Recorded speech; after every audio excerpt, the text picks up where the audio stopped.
You wake before dawn. Not to the sound of roosters, but something softer like hooves pressing gently into damp grass, far in the distance, and a canvas flap rustling in the wind. The air is dry, but not sharp. You sit up on a thin mat inside a circular faucher, or yurt, with its frame creaking like an old man's knees. The scent of wood smoke clings to everything, including your hair.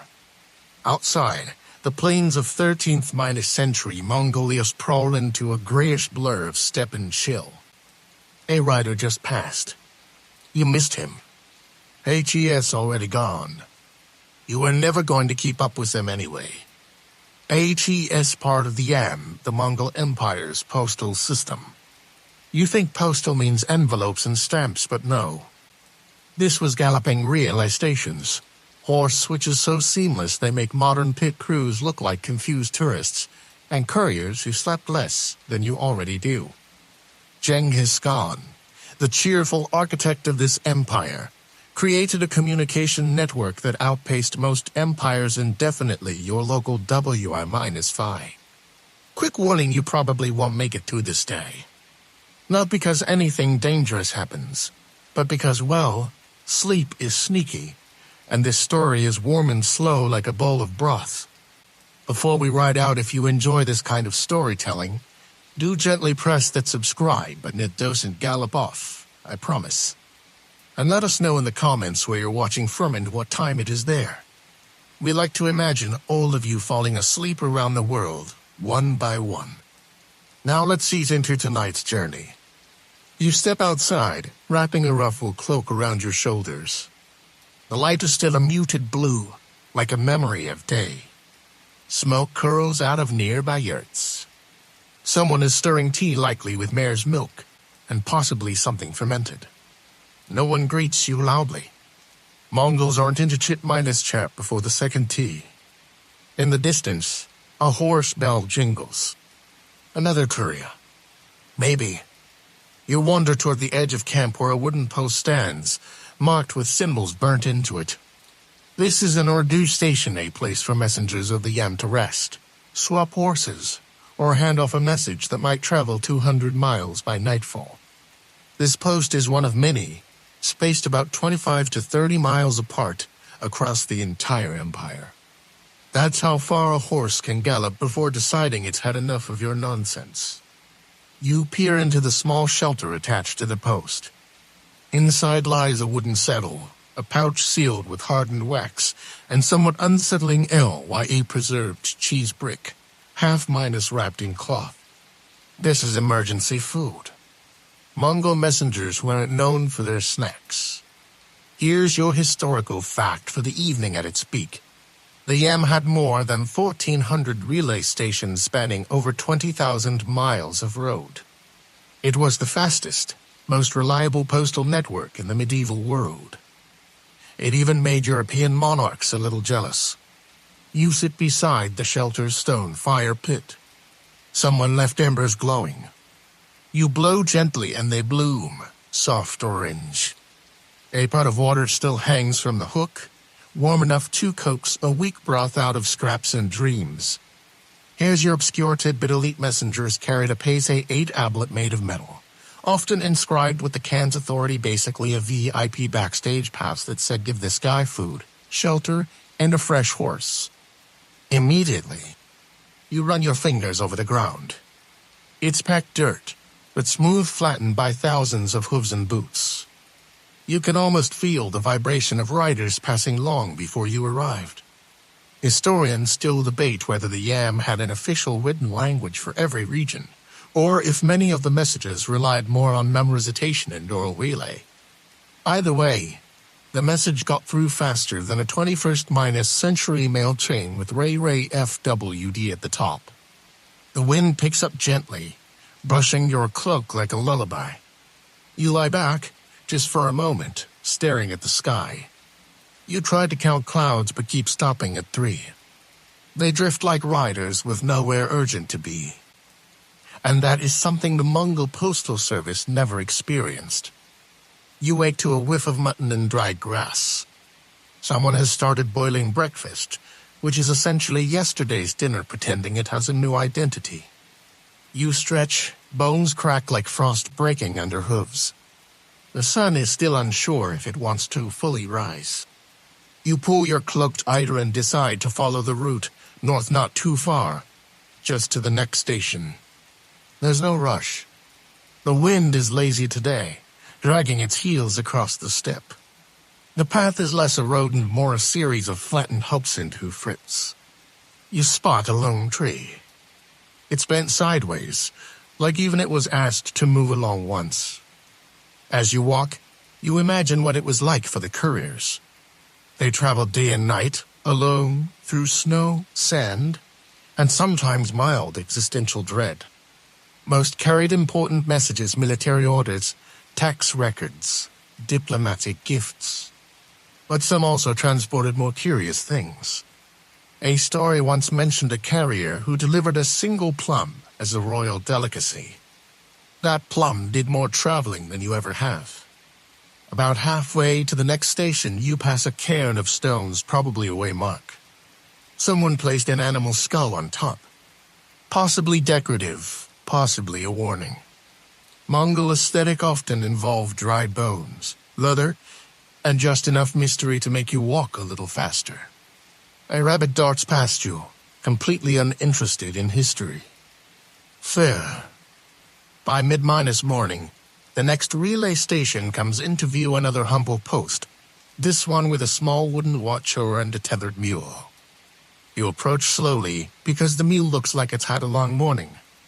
Inside the post, a pot simmers. And possibly the station keeper nods at you and returns to carving something into a strip of birch bark. A spare messenger cloak hangs on a peg, stiff with dust and maybe history. Here's your major historical fact. Genghis Khan decreed that local populations must supply food, horses, and shelter to Yam messengers without delay. Refusal was considered treason. In other words, sorry, workload was an acceptable response. Use it across from the station keeper. He offers you a cup of warm air pretending to be tea. You thank him like it's a latte. You study the walls. Scratch drawings, maybe maps, maybe doodles from bored travelers. One shows a horse with wings. Maybe wishful thinking. Maybe someone's postal fantasy. Here's your obscure detail. Some elite messengers wrap their dispatches in oiled silk to protect them from rain, snow, and goat interference. Mongolian goats are, historically, not team players. The station keeper finally speaks. Wind is changing, he says, which might mean weather, or mood, or gossip. Historians still debate whether the relay stations doubled as intelligence posts. It's possible the station keepers gathered information as well as delivered it. Kind of like if your mailman also worked for the CIA but wore fur boots and said very little. You sip your tea and stare out the slit of a window. The steppe stretches in all directions. No walls, no fences, only movement. And sometimes, movement is its own message. You leave the station with a slight slosh in your stomach from too much, not minus, quite minus tea. The mule watches you go like it knows something you don't, perhaps that the next stretch of road is a little more dramatic. You follow a path that's barely there, tracing the edges of a dried riverbed. A hawk circles overhead, probably judging your walking pace.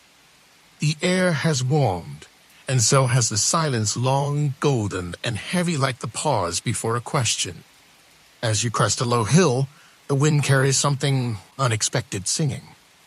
Not loud, not cheerful. More like someone murmuring to themselves to stay awake.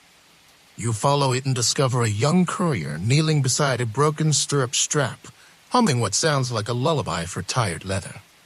You nod at her. She nods back. Conversation complete. She's repairing her gear with twine and what appears to be a bone needle. You offer no help because honestly, what would you do? Hold the horse? Provide emotional support. Instead, you sit in the grass and share the quiet. She wears a fur-lined hat that's far too large, probably handed down from a courier who outpaced mortality. Her satchel bears the payse so chest-rusted, official, and probably has slept in 2 days. She finishes the repair and mounts in one practiced swing. Before riding off, she tosses you a strip of dried curd. It hits your chest with a soft thunk. You've been blessed. Or tested. Historical fact time, the Mongol yam included not just horse relays, but also river crossings, camel routes, and coal miners with their sleds. Couriers adapted based on geography. In snowy areas, they used reindeer. In swampy ones, they used regret. You chew the curd. It tastes like cheese and chalk got in a fight and no one won. Obscure tidbit for the hour: some Mongol riders trained their horses to respond to whistled commands instead of reins. That way, even while carrying scrolls in both hands, they could steer. You, meanwhile, still struggle with unlocking your phone using your face. You continue walking. The land begins to roll gently, like the folds of a wool blanket. The grass glows with late morning sun, and far ahead, you see just another courier, or perhaps just wind doing its dramatic entrance again. You cross a wooden bridge, really more of a suggestion of a bridge that creaks, like it's rehearsing for a haunted play. You step lightly. The creek below has more rocks than water, but it gurgles with surprising optimism. Historians still debate whether the yam operated on a strict time stable, or if riders were simply expected to go as fast as humanly and horse-like possible. Given the distances and terrain, it's impressive anything ever arrived at all. You reach a shaded grove and sit beneath a birch tree. Your feet thank you. Your back considers filing a complaint. Somewhere, a woodpecker hammers rhythmically, perhaps composing the medieval steps' first techno beat. You close your eyes. The air smells like dust, leaves, and the faint memory of horses. And once again, you're moving, if not in body, then in story. You wake to the soft sound of a horse snorting nearby. A rider has arrived while you dozed under the tree. She dismounts, stretches, undunties a bundle from hers out of a leather tube sealed with wax and a curious emblem, a rabbit treading a cloud. You try not to look impressed. She notices anyway. That's the Ken's crest, she says, almost casually. The one for weather reports. You nod like you totally knew that already. She walks off toward the station you hadn't noticed, hidden in the grove, made of dark wooden mossy stones. It smells like wet bark and distant thunder. You follow at a respectful distance. You're not official after all. Just curious. Or possibly dreaming. This station has a small corral and a high post with bells on it. Not for decoration, those bells signal an incoming courier. Or warn of bandits. Or, more commonly, tell the cook to make more soup. Your historical fact for this chapter were the messages were critical for Mongol military planning. Some dispatches tracked seasonal winds and river levels across vast regions.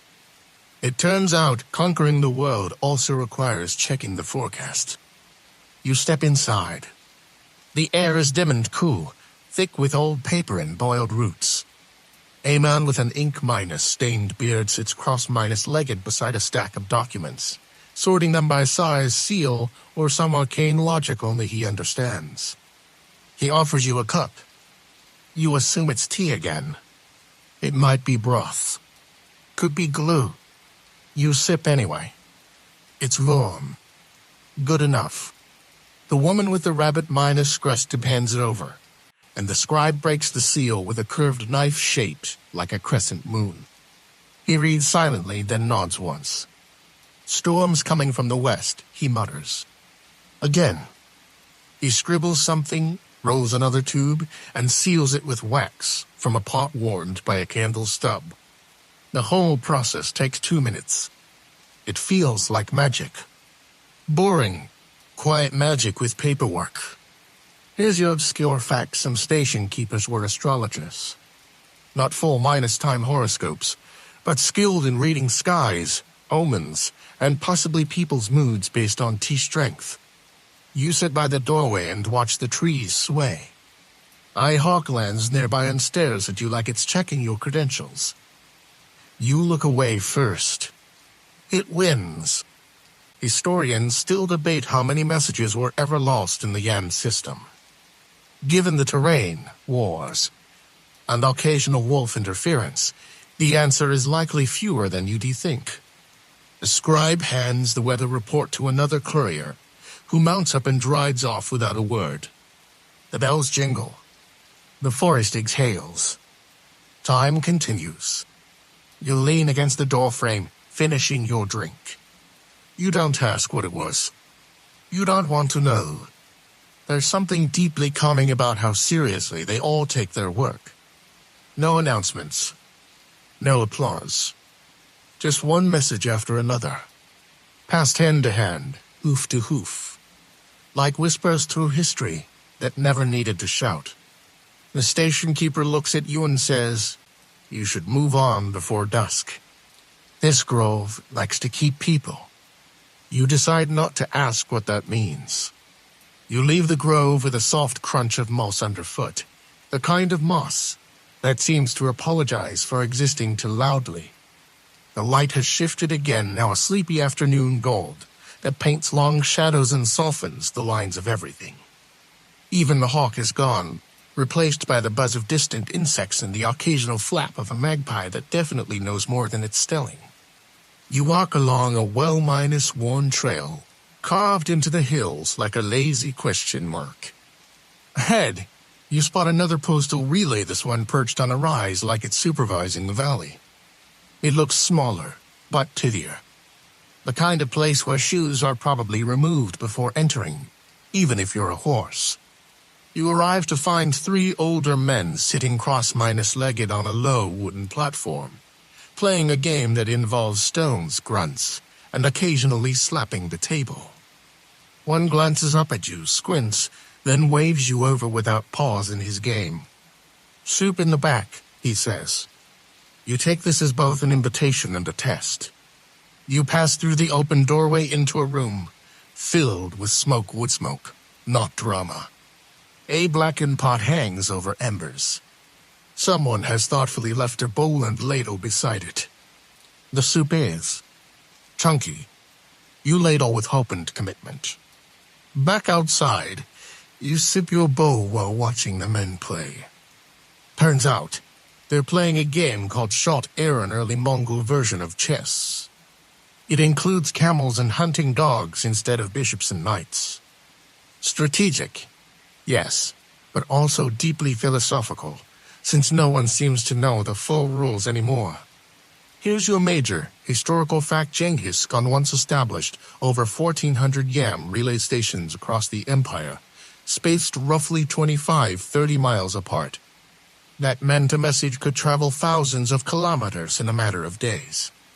Faster than most medieval armies or modern Mondays. Obscure tidbits: some Yam stations had falcons as mascots, both for pest control and morale. One station reportedly kept a 3-legged goat named Lucky who predicted weather by refusing to move. You sip the soup.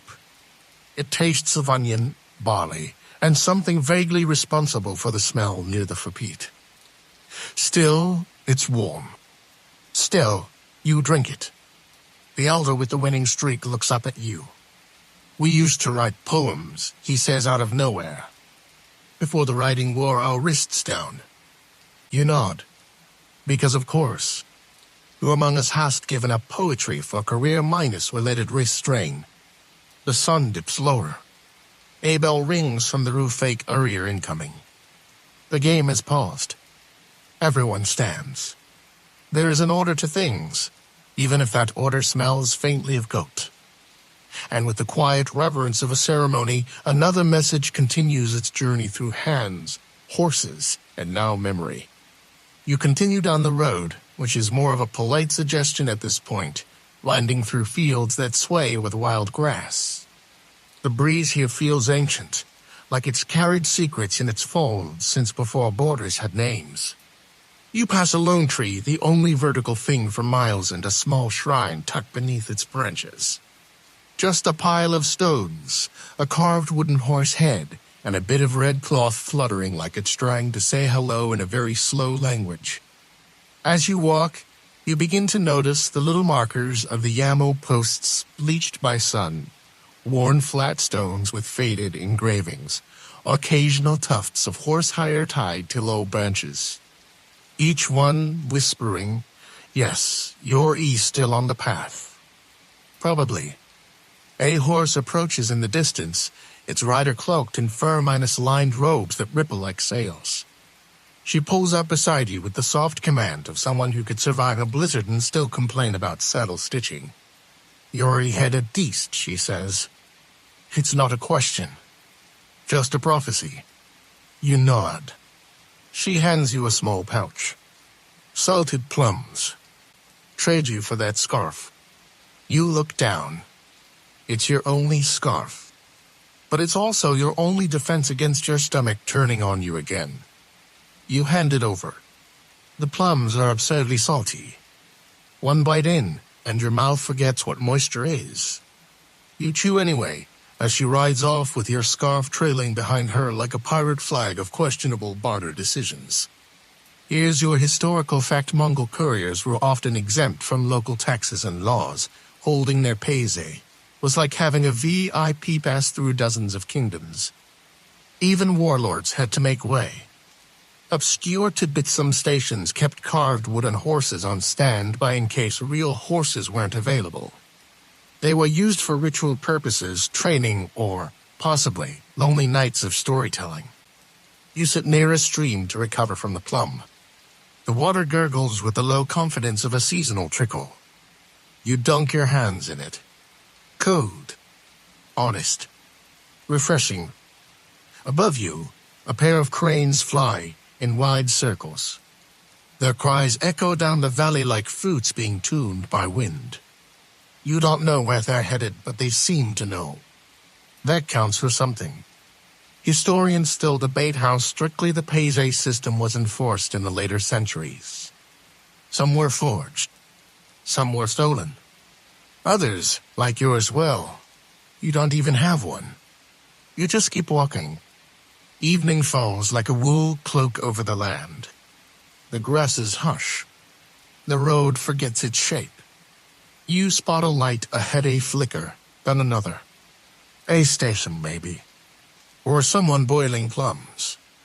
You hope not. Your legs carry you forward. Your mind floats behind, untethered and full of wind.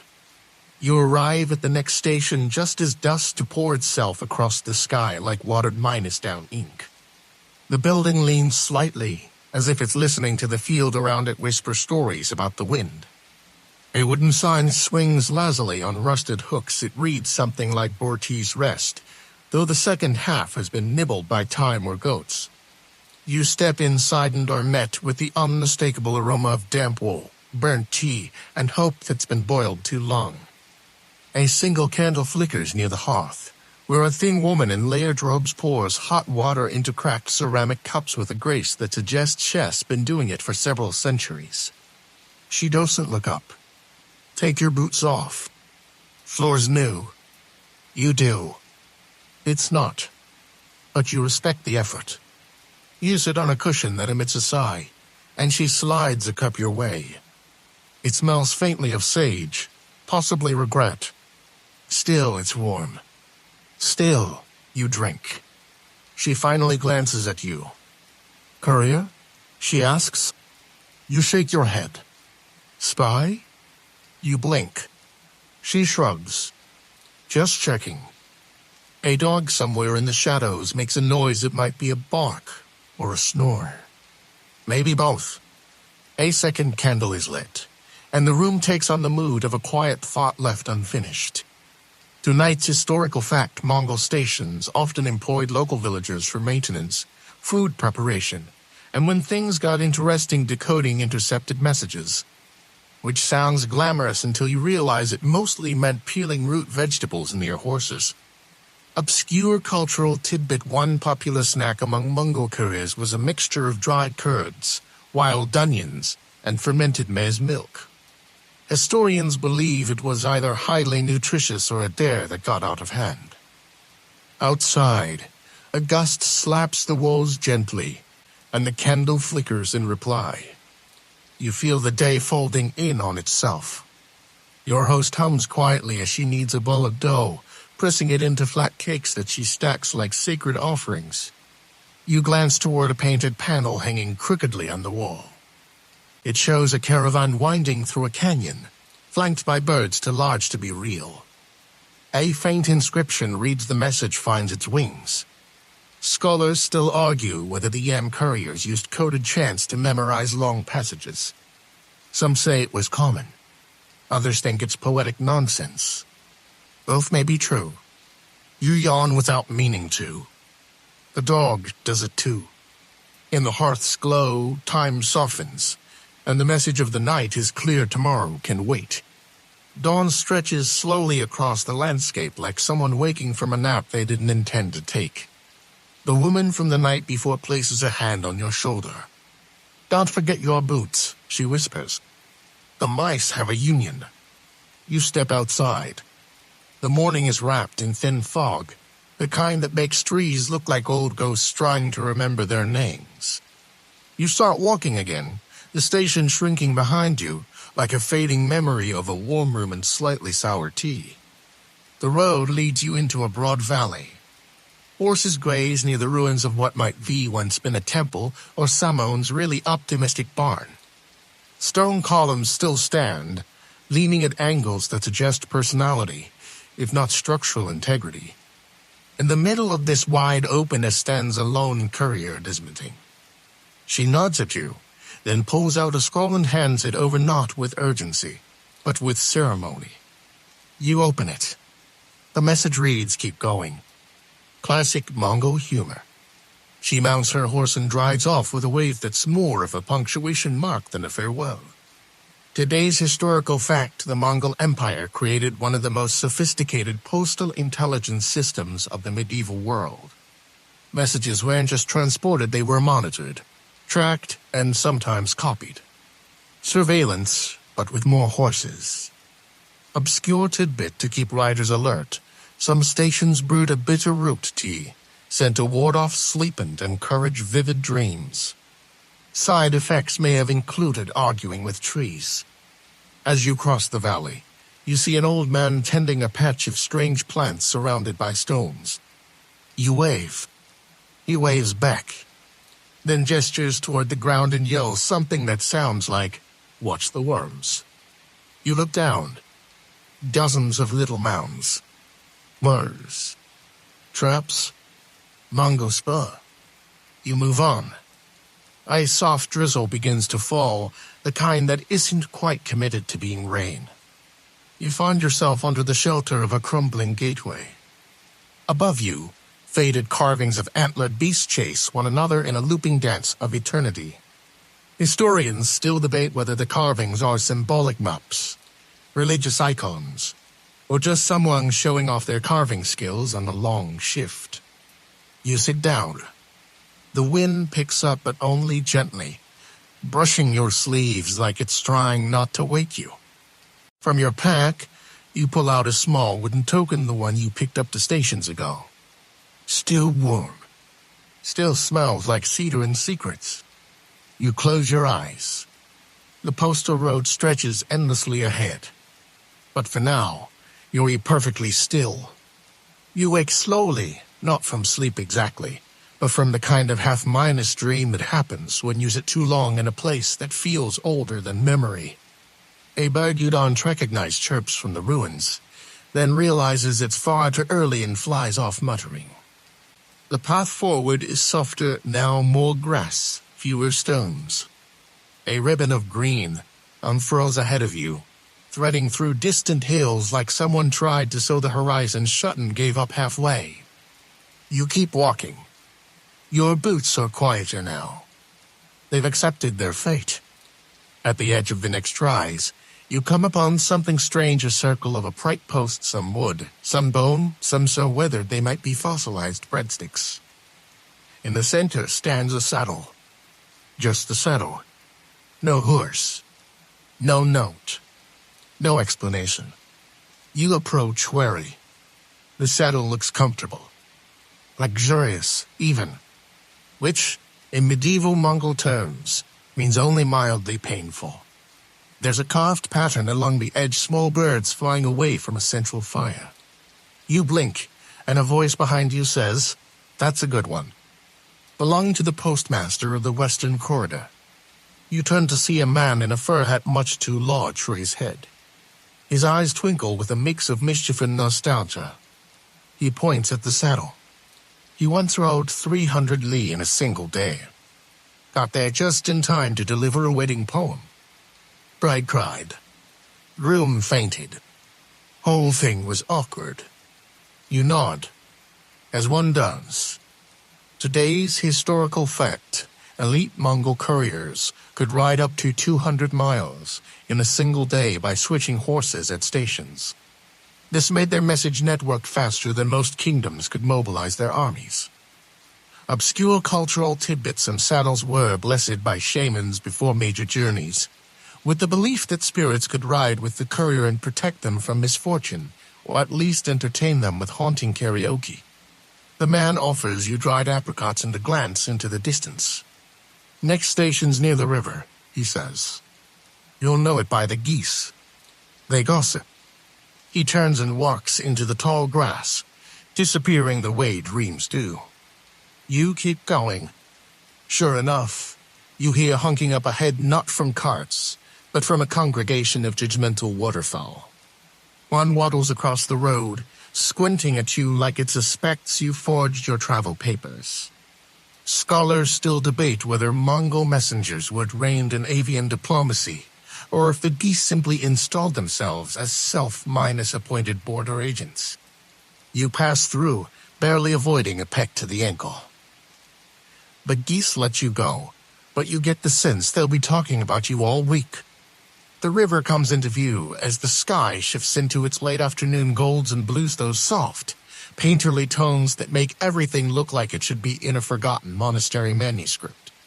The water moves slowly, like it's deep in thought. A small footbridge, clearly constructed during a period of wild optimism, creaks as you step onto it. Beneath your feet, fish flicker like silver punctuation marks in a story the river refuses to finish. On the other side, a postal station built of river stones and stubborn ivy hugs the shoreline. Smoke drifts from its chimney. You smell something roasting, possibly meat, possibly root vegetables, possibly something that once made eye contact. You enter the station. Inside, it's cozy, chaotic, and covered in maps. Hand-drawn ones, embroidered ones, even one etched into a yak's shoulder blade. A short woman with enormous sleeves waves at you without looking up. Grab a bowl, she says. It's not poison today. You do. You hope. At the hearth, it's a younger courier, hunched over a string of carved tokens. AGS threading them together like beads, whispering syllables as he works. You ask what HES doing. He looks up, startled. Oh, memory training. This one's the Emperor's birthday poem. He looks at the next token. Or possibly a recipe for goose stew. Hard to say. Today's historical fact messages were sometimes encoded using mnemonic devices, small objects, or rhythmic phrases to aid in oral transmission across long distances without written duplication. Obscure cultural tidbit in remote outposts. Postal clerks sometimes held message feasts where edible ingredients symbolized words, so, yes, eating your words was once considered noble. You sip the stew. It's edible. It tastes like nostalgia and bark. Outside, a wind kicks up. You see paper charms fluttering from the eaves, each one with a courier's name, written in faded ink and bound with bits of red thread. You ask the woman if they're prayers. She shrugs. Could be. Or unpaid debts. Depends on your mood. You rest your back against the wall, the heat of the fire making your eyes heavy. The maps seem to glow slightly in the candlelight, like they're leaning closer, whispering routes only known to wind and hoof. Historians still debate whether couriers believe the roads had spirits of their own or whether that belief came from too much routine to few vacation days. You settle in for the evening. Somewhere in the rafters, a raven coos in its sleep. You, too, begin to drift. You wake to the sound of firewood sighing in its sleep. The coals whisper secrets in a language only early mornings understand. The postal station is dim now, lit by the soft halo of a single oil lamp swinging slightly from a ceiling beam as if it, too, is stretching after a long night. You step outside and are greeted by a sky still deciding whether it wants to commit to dawn. The stars are retreating politely, leaving behind a low mist that curls like breath across the grass. On a stone near the door sits a bundle of letters wrapped in waxed linen and tied with what I'll see a bit of horsehair. Each parcel bears the seal of the Can's riders.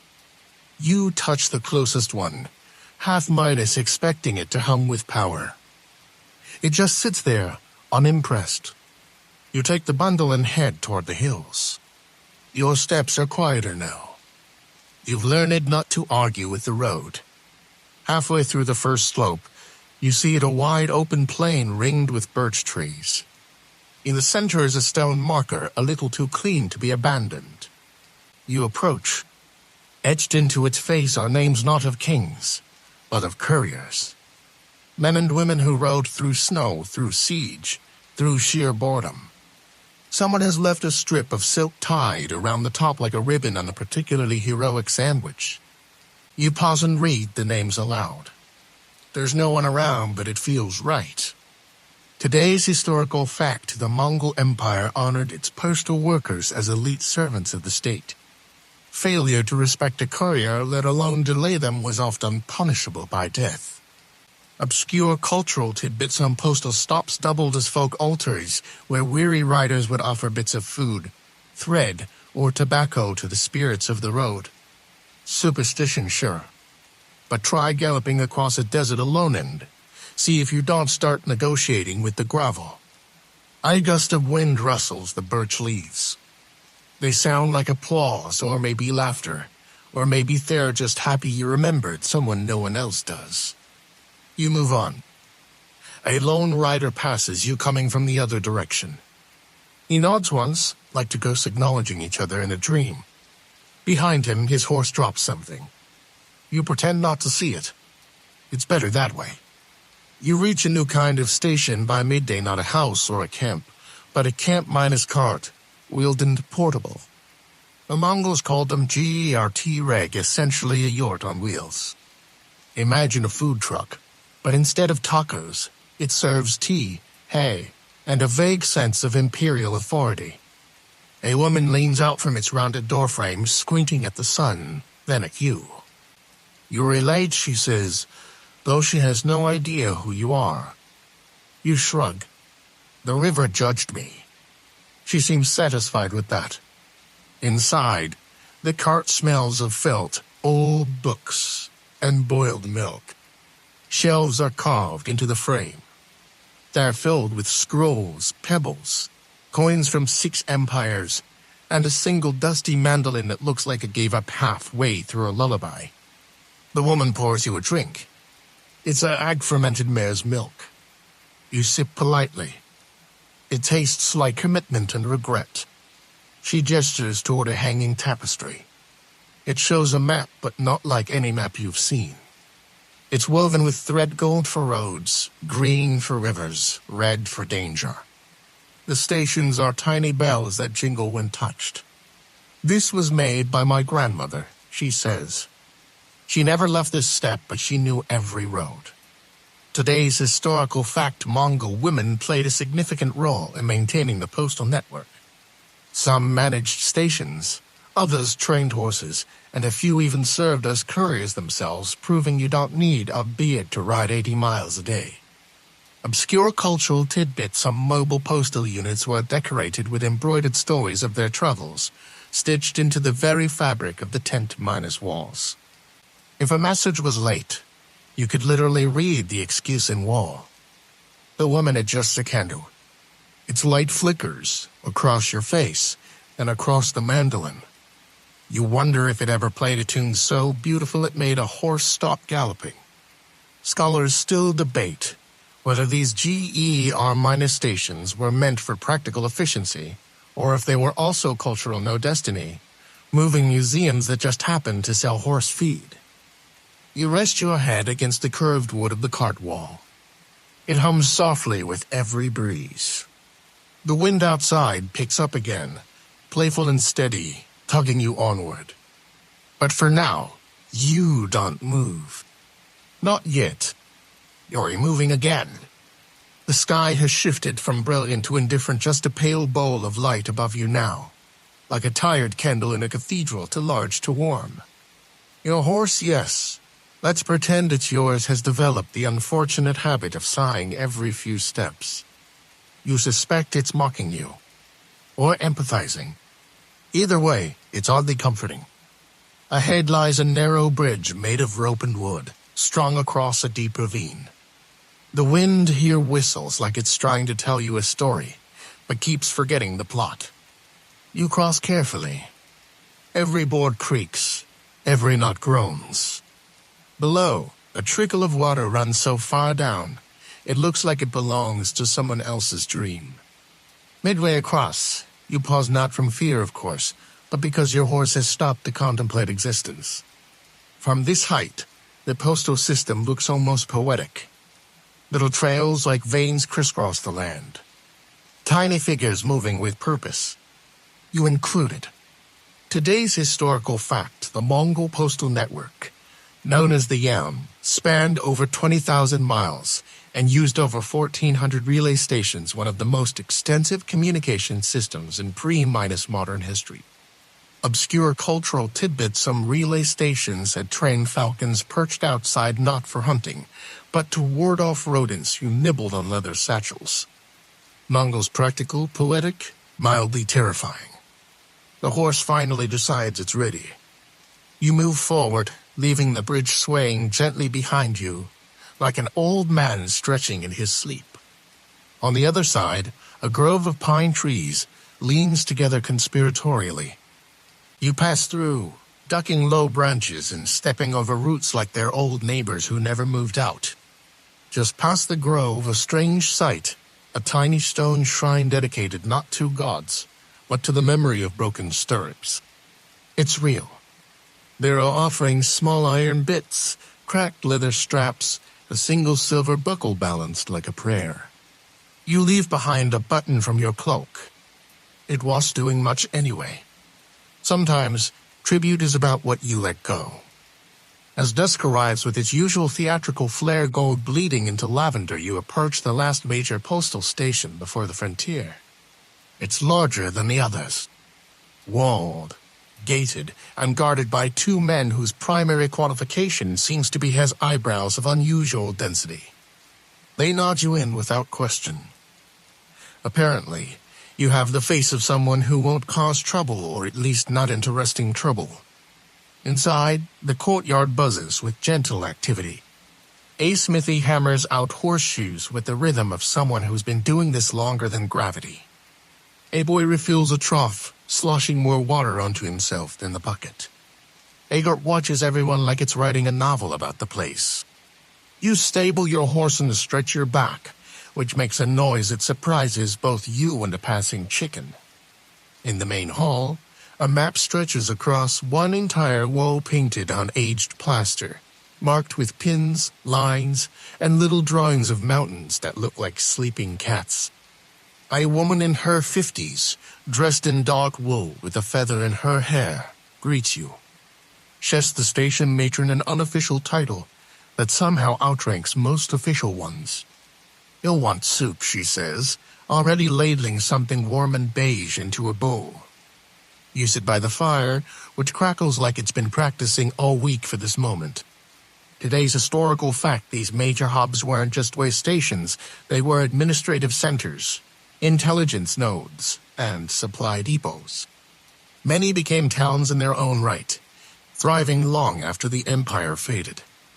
Obscure cultural tidbit: one particularly remote station near the Altai Mountains kept a guest book made entirely of carved bone slats. Visitors etched their names or symbols like prehistoric Yelp reviews. Stars not included. The matron pulls out a scroll and reads aloud a poem about rain, written by a courier who once stayed the night and forgot to pay for his meal. She keeps it around out of spite and sentiment. You smile. Your soup has gone cold, but you eat it anyway. It tastes like root vegetables and forgiveness. Outside, the sky darkens further. The guts settle. The fire sighs. Your eyes grow heavy. You're almost there. You rise early the next morning, if early means somewhere between the stars sighing their last and the sun remembering it has a job. The matron hands you a hot stone wrapped in cloth and says nothing. It's better that way. The road ahead is narrower now, dusted with frost. You follow it through open steppe where even the wind forgets to blow sometimes. It's the kind of silence that feels chosen, not an absence, but a presence too deep to speak. In the distance you see it. The final relay station. It's barely more than a cluster of thatched roofs and a crooked tower, leaning just slightly west, like it got tired one century and never recovered. You are greeted by an old man with cloud-minus white eyebrows and a voice like parchment. He nods, points to a bench, and returns to stirring something in a pot with intense suspicion. You sit. You listen. The tower creaks. The world breathes. Today's historical fact: even after the fall of the Mongol Empire, the Yam system continued in parts of Asia for decades, influencing trade routes and infrastructure from Persia to Korea. Obscure cultural tidbit: a few postal horses were ceremonial buried with tiny mailbags stitched to their sides just in case messages were still needed in the afterlife. Neither snow nor death, apparently, could stop the Mongol Post. Historians still debate whether this final station was built by Kublai Khan's order or whether it simply grew out of necessity, like a lichen on the world's edge. You warm your hands. You rest. You've made it, more or less, across an empire on horseback, which, considering you haven't moved from bed, is impressive. And now, the fire's gone low. You've ridden across steppes, past under temple bells and into frost-bitten twilight. You've watched the world of messages unfold saddlebag to saddlebag, hoofbeat to hoofbeat, each note a thread in the empire's great, silent conversation. The paths are empty now. The last station fades into darkness behind your eyelids, where it will rest until morning or longer. The horses sleep standing up. The wind hums its old, repetitive lullaby over snow-minus dusted plains. A scrap of parchment flutters from a forgotten window, unread, unurgent. There's no rush now. Let your limbs grow heavy, like thick blankets being pulled over tired thoughts. Let the maps in your mind go blank. No borders. No destinations. Just quiet places between places. You've traveled far enough tonight. Breathe in like the distant smoke of a campfire. Breathe out like a sigh from a tired mare. You did well, little courier. Now let's take the reins. Good night.